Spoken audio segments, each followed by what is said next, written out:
Good, happy Tuesday evening. I'm Riley King, and welcome to the Riley King Newscast. Let's get started.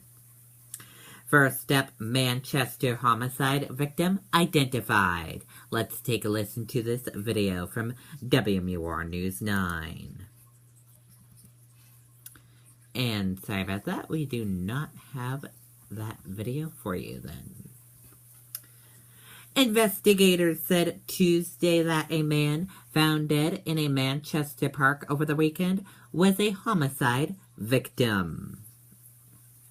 The Attorney General's office identified the man as Richard Carlson, 61, of Manchester. His body was found Sunday morning in Prowett Park. Officials did not release the cause of Carlson's death.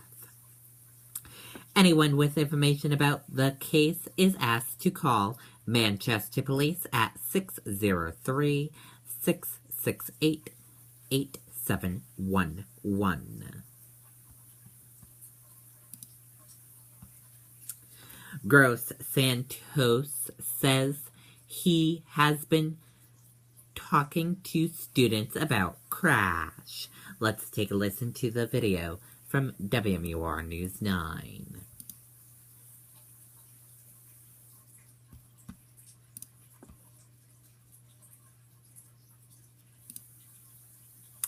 And we do not have that video for you as well. Sorry about that.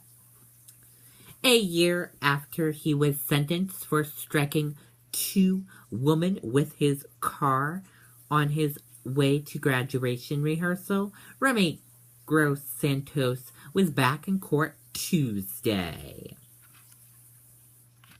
Gross Santos was 17 in June of 2014 when he hit the two women in Hampton, seriously injuring them.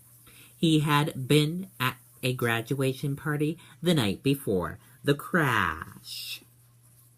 The hearing was to determine whether Gross Santos was complying with the terms of his sentence. Part of his sentence called for him to speak to students about the crash. He said he believes that he is having an effect. Aides from telling his story, Gross Santos said that one of the hardest things has been finding teachers who will want him to talk to their students, but it's something that he thinks is worthwhile. The county attorney agreed that Gross Santos is complying with his sentence. He is scheduled to return to court in a year for his final sentencing review.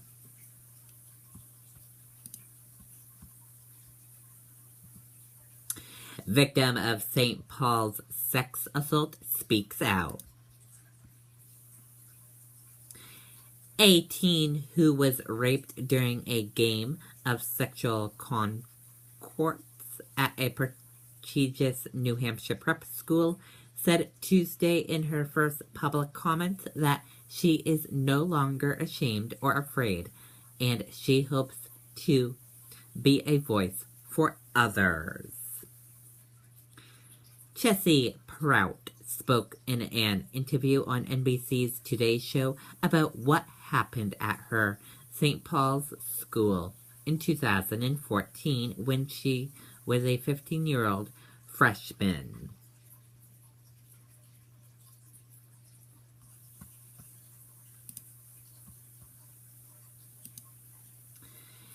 It has been 1 year since Denise Robert was murdered in Manchester. Still no arrests.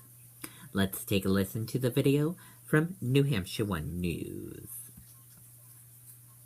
A lot of people knew her. I'm not surprised how many people came out for her, but she was a great woman. Tomorrow, a funeral mass will be held for a woman gunned down in the north end of Manchester, but tonight it was a walk to remember, all in honor of her life. It's a sad situation, and right now, tonight, we're gonna mourn. By candlelight, dozens of people retrace the steps of Denise Robert, the woman shot to death on her evening walk Sunday in Manchester. I think it's a remarkable symbol of how we can come together in a time of tragedy, and we can turn something so horrific and try to bring some positive and show the family that we support them. One by one, more than 100 people returned to the scene where the Bedford woman, described as an energetic, kind soul, had her life cut short. I think a lot of people wanted to be here to be together as a sign of solidarity and to move away from fear. The search for the killer of the 62-year-old still on. A nearly $20,000 reward for information leading to an arrest has netted at least a dozen tips so far. Police focusing their investigation on a dark-colored pickup truck from the mid-2000s, possibly rust-colored in connection with the crime. As many people hope the mystery of who killed Denise Robert will be solved sooner rather than later. I know the police are working around the clock to do what they can to find who did this to her, and she deserves that, so I'm happy about that.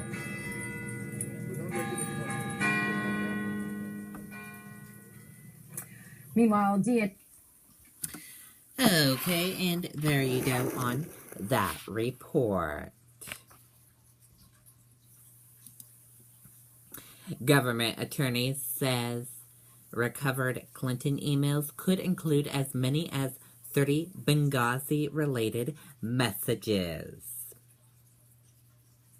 The State Department said today that as many as 30 previously undisclosed emails that may refer to the 2012 Benghazi attack are included in the thousands of deleted documents recovered by the FBI during an investigation into Hillary Clinton's use of a private email server when she served as Secretary of State.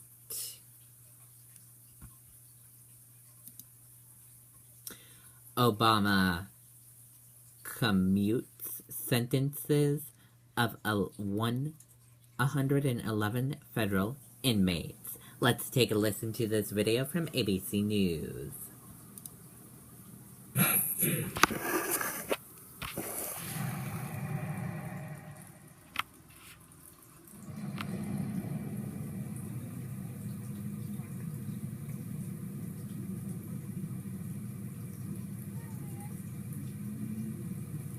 Is this your grandma coming out? Yes. Are you excited? Yes. Yeah? Yeah. It'd be nice to have her back home. Yes. That's my mother. Yeah. Been waiting about 10 and a half long years.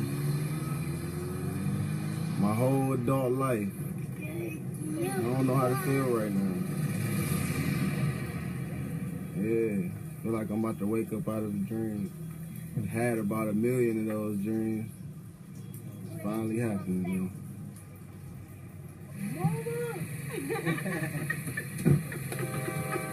Hi, baby.